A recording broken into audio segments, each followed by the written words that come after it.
Jei bebras prabiltų staiga, tai būtų sensacija tikra. Jis būtų vyriausybei lyg po kaklu akmuo, juridinis ir fizinis asmuo. Bebras!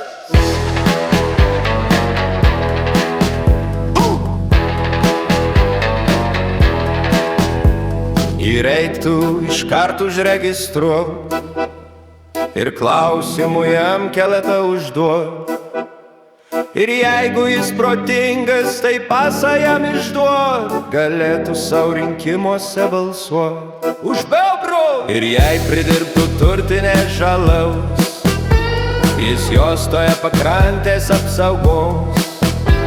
Jei upei be projekto išdiktų užtvanka, nubaust administracinė tvarka. Bebrų!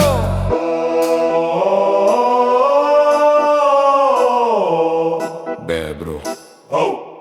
Bebrų.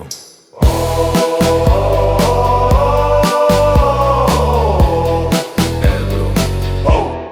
Bebrų. Jei bebras prabiltų staiga, kad buvo čia jo teisė pažeista, samdytų advokatą ir stotų jis kovon, užstatė savo kailį paskolon. Ir taptų jis labai populiarus, laimėtų bet kokius jis rinkimus. Patektų jis į Seimą ir tartų po velnių, iš kur čia šitiek mano